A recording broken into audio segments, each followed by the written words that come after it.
Halo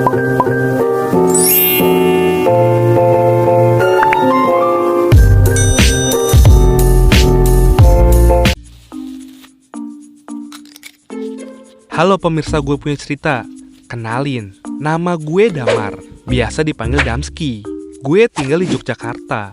Salam kenal ya guys. Gue mau cerita tentang musola angker. Yap, kalian gak salah denger. Nih musola emang beneran spooky, ngeri-ngeri gimana gitu.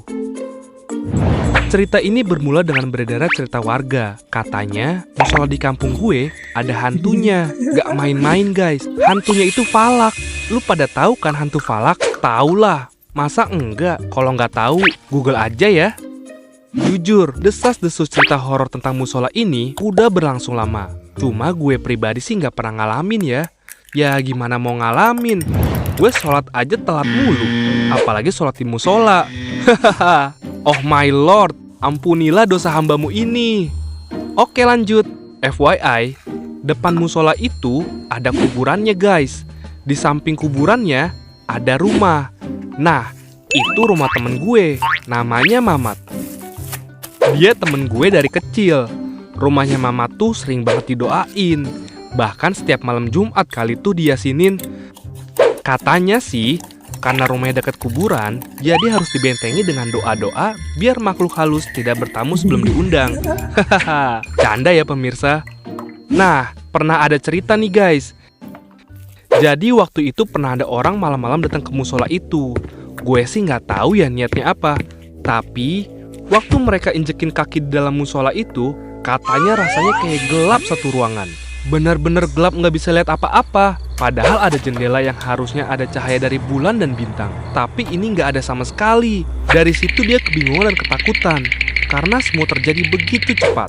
Tiba-tiba, dar! Ada Falak yang muncul di depan muka orang itu. Mukanya itu putih pucat, matanya merah, dan banyak darah di daerah mukanya. Orangnya langsung pingsan sampai pagi hari. Marbot yang niatnya hanya ingin bersihin musola, tiba-tiba ketemu orang yang tergeletak di dalam musola. Tanpa basa-basi, orang itu langsung dibangunin dan diberikan segelas air untuk menenangkan dirinya. Setelah semua keadaan tenang, dia langsung menceritakan semua yang terjadi pada malam itu. Habis itu, cerita ini jadi cepet banget nyebar ke warga lain. Kejadian seperti ini gak cuma sekali guys, tapi udah 4 kali ada cerita yang serupa dengan orang yang berbeda-beda. Yang bikin gue bingung, kok ada yang ke musola tengah malam? Ngapain? Hello, please deh. So, gak heran kalau warga sering banget bilang kalau ini musola tuh angker. Gue masih agak shock dan gak percaya gitu aja sih.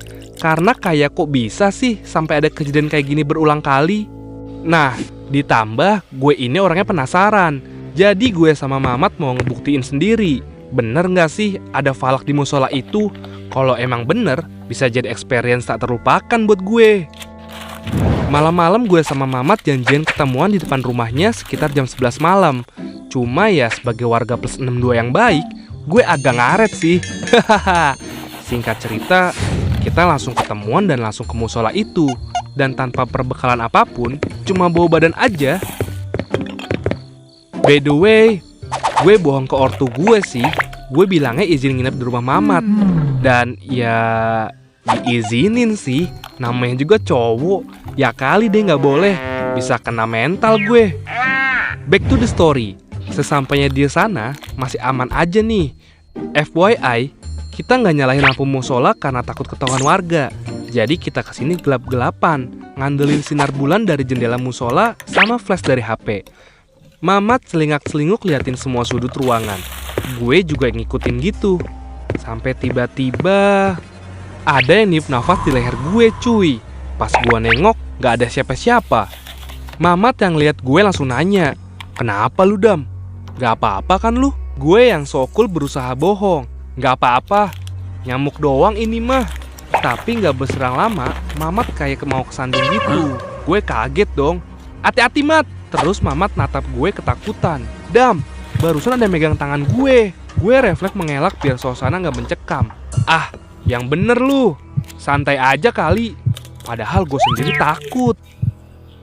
Hal ini yang bikin kita lama-lama kok jadi merinding ya. Dan udaranya tuh berubah jadi dingin banget. Fix, bikin ketek basah lu jadi beku. Suasana malam ini benar-benar senyap, hening, bahkan suara angin, tetesan air, atau jangkrik gak kedengeran sama sekali. Seketika, bles, suasananya jadi gelap banget. Sampai-sampai senter dari HP kita gak ada gunanya. Swear deh, rasanya kayak tutup mata. Refleks Mamat megang tangan gue.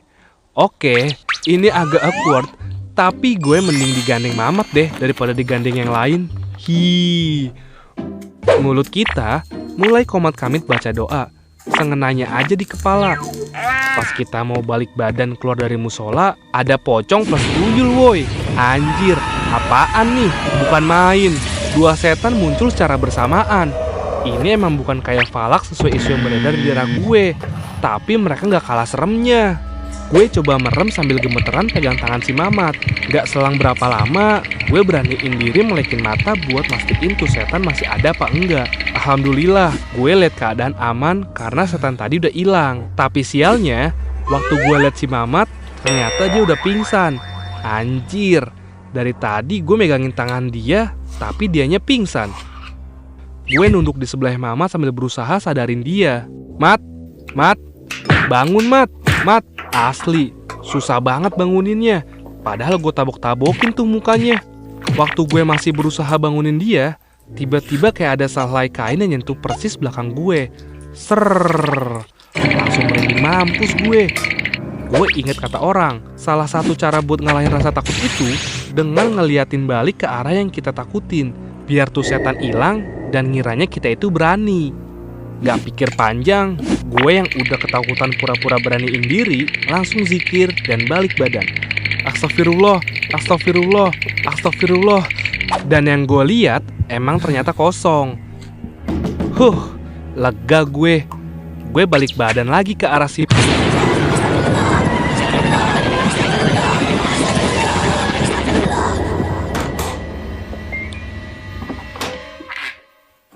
Tanpa kita sadari, ternyata kita berdua pingsan di sana. Nah, kita tuh terbangun sekitar jam 4:30, di mana ada marbot yang nemuin kita.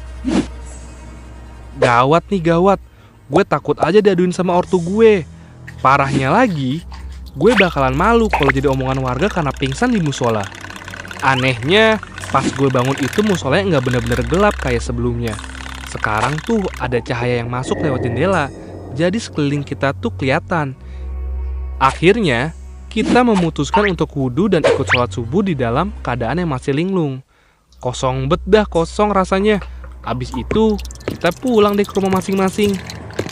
Sampailah nih gue di rumah, gue awalnya mau cerita ke ortu gue. Tapi gue keep aja deh, takut kena omel. Ampun deh, gue gak lagi-lagi gue nantangin setan. Tobat.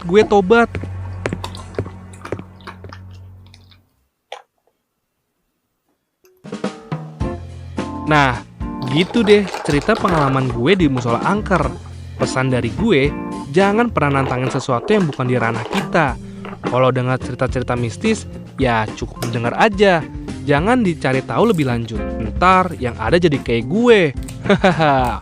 Oh iya, kalau mau masuk musola atau masjid, jangan lupa berdoa dulu ya.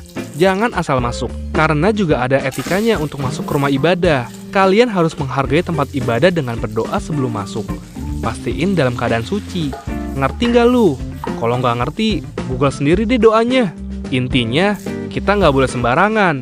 Dari sini gue belajar banyak hal. Demi apapun, gue bener-bener kapok. Kita ini hidup berdampingan dengan makhluk gaib. Udah seharusnya kita nggak cari gara-gara dengan mengganggunya. Segitu dulu pengalaman horor gue di musola angker. Sampai jumpa. Jangan lupa subscribe di channel Gue Punya Cerita ya.